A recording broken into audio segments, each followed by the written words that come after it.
है कि हर थोड़ी देर के बाद आपको आईएमएफ के पास जाना पड़ता है, तो इसका मतलब आपकी सिक्योरिटी मुतासर होगी।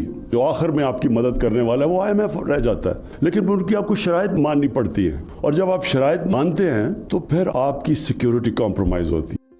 जय हिंद दोस्तों, मैं महेंद्र शर्मा स्वागत करता हूं वन वर्ल्ड हिंदी में आपका। उम्मीद करता हूं आप खुश और स्वस्थ हैं। दोस्तों आइए दिखाते हैं पाक मीडिया की एक और लेटेस्ट डिबेट, क्योंकि अभी आईएमएफ ने पाकिस्तान को बिल्कुल अपने वश में कर लिया है, या ये कहें कि पाकिस्तान को गुलाम बना दिया है। क्योंकि अभी पाकिस्तान ने जो स्ट्रेटेजी सिक्योरिटी पॉलिसी बनाई थी उसमें भी दखल अंदाजी आईएमएफ की हो चुकी है, और कहीं ना कहीं स्टेट बैंक ऑफ पाकिस्तान को भी अपने अंडरटेक कर लिया है कहीं ना कहीं, और इस पे हुकूमत बिल्कुल भी कुछ कर नहीं पा रही है। क्योंकि अब सीधा सीधा ये पैसों के बदले पाकिस्तान को गुलाम कर लिया गया है आईएमएफ की ओर से। क्योंकि अब इनकी सिक्योरिटी एजेंसियां हैं, उन पे भी खर्चा, जो डिफेंस पे पाकिस्तान खर्चा लगाता था उसका भी ब्यौरा अब आईएमएफ बिल्कुल अपने खुद के पास रखेगा और खुद अपने हिसाब से तय करेगा कि आप डिफेंस पे कितना खर्चा कर रहे हो। तो दोस्तों देखिए डिबेट, इसी प्रकार की चर्चा इस डिबेट में की गई है। तो दोस्तों देखिए डिबेट और कमेंट में अपनी प्रतिक्रिया जरूर दें। लास्ट में आपसे रिक्वेस्ट करूँ, चैनल पे नए हैं तो चैनल को सबसे पहले सब्सक्राइब कीजिए, लाइक शेयर कमेंट जरूर कीजिए। दोस्तों जय हिंद, वंदे मातरम, भारत माता की जय। दोस्तों जबकि वज़ीर-ए-आज़म भी इस खदशे का इजहार कर चुके हैं। वफाकी वज़ीर तवानाई हमाद अज़हर ये कहते हैं कि जिस तरह स्टेट बैंक ऑफ पाकिस्तान को हमने खुद मुख्तारी दी है, इससे कहीं ज़्यादा बढ़कर मुस्लिम लीग नवाज 2015 में दे चुकी थी। वो क्या कहते हैं हमाद अज़हर, ये भी देखिए। नून लीग अपनी बंद सियासी दुकान को दोबारा चमकाने की कोशिश की। उन्होंने भी 2015 में एक बिल पास किया था स्टेट बैंक की आजादी के लिए। उस बिल में लिखा था जहां जहां माजी में वफाकी हुकूमत हदायत देती थी स्टेट बैंक को, उस क्लॉज को मुस्लिम लीग नून ने चेंज कर दिया और कहा कि अब वफाकी हुकूमत नहीं, अब आपका बोर्ड वो हदायत आपको देगा, हम वो ताकत जो है वो सरेंडर कर रहे हैं। ये कानून का इन्होंने हिस्सा 2015 में नून लीग ने बनाया। और हमने क्या कहा, हमने कहा कि तमाम बोर्ड जो है वो वफाकी हुकूमत अपॉइंट करेगी। तो अब आप खुद फैसला कर लें कि किसने आजादी पे जरब लगाने की कोशिश की। अब हुकूमत माने ना माने, अपोजिशन स्टेट बैंक की खुद मुख्तारी के कानून को भी इसी समझौते के साथ ही जोड़ रही है। पार्लियामेंट ने स्टेट बैंक ऑफ पाकिस्तान की तरमीमी बिल 2021 के तरमीम शुदा मुसव्वदे को मंजूर कर लिया है। इस तरमीम में बैंक को तो खुद मुख्तारी देने के साथ साथ स्टेट बैंक से लिए जाने वाले हुकूमती कर्जों पर भी मुकम्मल पाबंदी आयद की गई है। मगर सवाल ये है कि ये कैसी खुद मुख्तारी है कि जिसमें वज़ीर ख़जाना शौकत तरीन को कानून पास कराते ही यकीन दहानी कराना पड़ी कि अगर गवर्नर स्टेट बैंक ने बात ना मानी तो उन्हें फारिग कर दिया जाएगा। इस तरमीमी कानून के मुताबिक वज़ारत ख़जाना के सेक्रेटरी को स्टेट बैंक के बोर्ड ऑफ गवर्नर्स में बरकरार रखा जाएगा, लेकिन उन्हें वोट के हक से महरूम रखा जाएगा। इसी तरह डिप्टी गवर्नर्स को बोर्ड के इजलासों में शिरकत का हक होगा, लेकिन वोट डालने का हक हासिल नहीं होगा।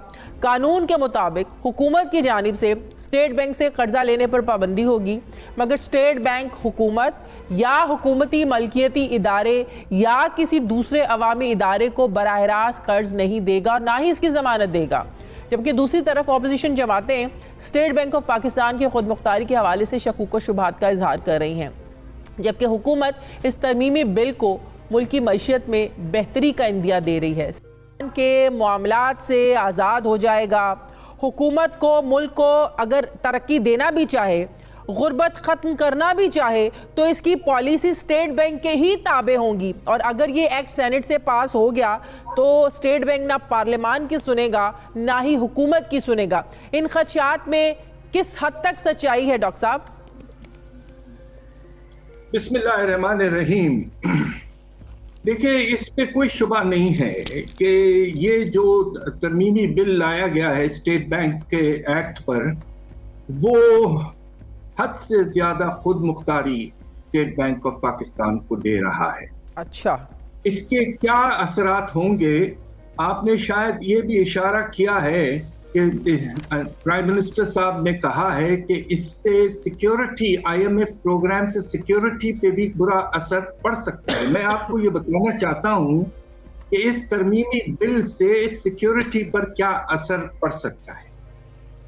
सबसे पहले आईएमएफ ने कहा है स्टेट बैंक से कि सारे जो डिफेंस के मुख्तलिफ अकाउंट्स हैं, बेशुमार अकाउंट्स हैं मुख्तलिफ इदारों के और डिफेंस के पूरे एस्टेब्लिशमेंट के, उनको इकट्ठा करके एक अकाउंट में लाएं। यानी कि उन्हें पता चलेगा कि खर्चे क्या हैं, अकाउंट्स में क्या पैसा है, कहाँ माल हो रहा है। ये सरल सिक्योरिटी के खिलाफ। दूसरी तरफ IMF ने कहा है कि पाकिस्तान को अपने जो बजट का खसारा है, जिसमें प्राइमरी डेफिसिट हम कहते हैं, प्राइमरी डेफिसिट वो डेफिसिट होता है जब आप कर्जों की सूद की वापसी निकाल लें, तो यानी कि वो कम होता है। और IMF कह रहा है कि ये जो है ये सरप्लस में होना चाहिए। अच्छा। बात यह है कि सरप्लस में लाने के लिए सबसे बड़ा खर्चे का आइटम क्या है? डिफेंस। तो ये एक इशारा इस बात पे है कि डिफेंस के एक्सपेंडिचर को सख्ती से टाइट किया जाएगा। ये तीसरी बात जो मैं कह दूं कि खुदा न खास्ता अगर कोई टेरिटोरियल इशू हो और इमरजेंसी के तौर पर हमें सिक्योरिटी के लिए पैसों की जरूरत पड़े, तो हमारी हुकूमत स्टेट बैंक से जल्द जल्द लोन नहीं ले सकता। नहीं, ये तो चीज शामिल है ना डॉक्टर साहब, ये चीज तो शामिल है, जिस नुक्ते को भी बहुत ज्यादा हाईलाइट किया जा रहा है, अहमियत दी जा रही है कि जो हुकूमत है वो स्टेट बैंक से कर्ज नहीं ले सकेगी। तो फिर यही कहा जा सकता है कि बैंक कैसे ताबे रहेगा हुकूमत के? बिल्कुल। तो तीन चीजें हैं, एक तो अकाउंट्स के कंसोलिडेशन, दूसरा प्राइमरी सरप्लस लाने की कोशिश में हुकूमत को डिफेंस के अखराजात कम करने पड़ेंगे, और तीसरा कर्जे स्टेट बैंक से डायरेक्टली नहीं लिए जा सकते इवन अगर एक इमरजेंसी मौजूद हो। ये तीन बहुत अहम नुकात हैं। सही। इससे सिक्योरिटी पर असर यकीनन पड़ सकता है। और डॉक्टर साहब, बोर्ड ऑफ गवर्नर्स जो है, अगरचे वो पाकिस्तानी होंगे, लेकिन क्या इस बात के खदशात नहीं है कि वो जो पॉलिसीज हैं वो IMF की टो करेंगे? जी, ये बात का खतरा जरूर मौजूद है, और उसकी वजह यह कि देखिए एक बैलेंस की जरूरत होती थी। और मैं जब हुकूमत में था उस जमाने में हमने एक fiscal and monetary policies coordination board बनाया था। देखिए ये दो अहम पॉलिसीज, फिस्कल और मॉनेटरी पॉलिसीज में कोऑर्डिनेशन की बेतहाशा जरूरत है, और साथ साथ दूसरे पॉलिसीज भी, ट्रेड पॉलिसी, इन्वेस्टमेंट पॉलिसी वगैरह। अब हमारा स्टेट बैंक सिर्फ मॉनेटरी पॉलिसी के बारे में सोचेगा, और यकीनन जोर इस पे होगा कि अफरात ज़र को कम किया जाए। ये बहुत मुनासिब तो है, सही, मगर हमारे जैसे गरीब मुल्कों में आपको ये भी सोचना पड़ता है कि रोजगार में भी इजाफा हो, शरह-ए-नमू में कुछ इजाफा हो। तो एक बैलेंस फिस्कल मॉनेटरी पॉलिसी में रखना बहुत जरूरी है, जो कि खत्म हो जाएगा। और IMF के इन्फ्लुएंस, जब तक IMF का प्रोग्राम है तो वो मॉनेटरी पॉलिसी पे फिक्स करके स्टेट बैंक से कहेंगे कि रुपए की कदर मार्केट पे छोड़ो, सूद को बढ़ाओ, अफरात ज़र इस तरह से कम करो, और नतीजा ये कि कीमतों में इजाफा और अफरात ज़र में दूसरी तरीकों से इजाफा। तो लिहाजा ये बैलेंस बिल्कुल नहीं रहा। हम सब ये कहते रहे हैं कि मॉडरेशन और कोऑर्डिनेशन की जरूरत बहुत मौजूद है। तो डॉक्टर साहब, क्या मुस्तकबिल में इसको खत्म भी किया जा सकता है, इस कानून को? सवाल ये पैदा होता है कि हमारे सिक्योरिटी के इदारों ने क्या राय दी है इस पॉलिसी के। मैंने आपको 3 जरिए बताए हैं जिससे सिक्योरिटी कॉम्प्रोमाइज हो सकती है। क्या ये एक्सेप्टेबल है? और दूसरी तरफ ये देखिए कि पाकिस्तान के जो माशी हालात हैं, जो हमें कर्जों की जरूरत है बाहर से, वो बेतहाशा बढ़ चुकी है। तो क्या हम IMF के पंजे से निकल पाएंगे? ये भी तो बहुत बड़ा सवाल है।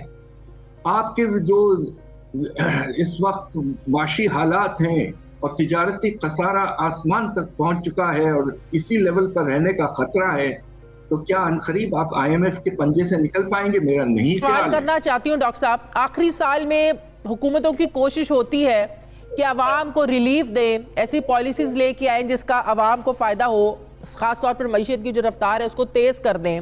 अब सितंबर में हम इस IMF का जो प्रोग्राम है वो ये खत्म हो जाएगा। क्या इसके बाद हमें मौजूदा हालात को देखते हुए आप क्या ये कह सकते हैं कि हमें इसको कंटिन्यू करना पड़ सकता है या इसके बगैर चलेंगे हम लोग सितंबर के बाद?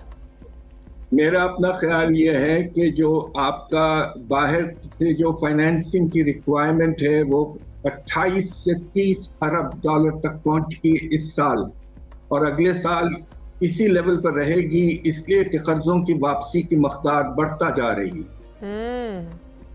अगर पाकिस्तान में इतनी सलाहियत है हमारे पॉलिसीज में कि हम इसको बहुत सख्त तरीके से कम कर लें तो फिर IMF के पास जाने की जरूरत नहीं पड़ेगी। डॉक्टर साहब, दिसंबर में हमारी इंपोर्ट्स तकरीबन 7.5 अरब डॉलर तक पहुंची। इंपोर्ट्स के जो आदाद शुमार हैं कि वो 3 अरब डॉलर की तक मुश्किल हमारी एक्सपोर्ट्स रही, तो भी खसारा 4 अरब डॉलर है। तो देख लें हमारा माली साल कब खत्म होने, अगर खसारा 4 अरब डॉलर तक इस तरह बढ़ता गया ये तो बहुत ज्यादा बढ़ जाएगा। 50 अरब डॉलर तक खुदा न खास्ता जा सकता। और अगर आपके रेमिटेंसेस अल्लाह के फजल से उनमें अभी भी कुछ इजाफा है, वो 33 अरब डॉलर तक हो जाते हैं, तो कम से कम करंट अकाउंट का खसारा जो है 17 अरब डॉलर तक पहुंच सकता है, जो तारीख का नंबर 2 लेवल है। बहुत बहुत शुक्रिया हमारे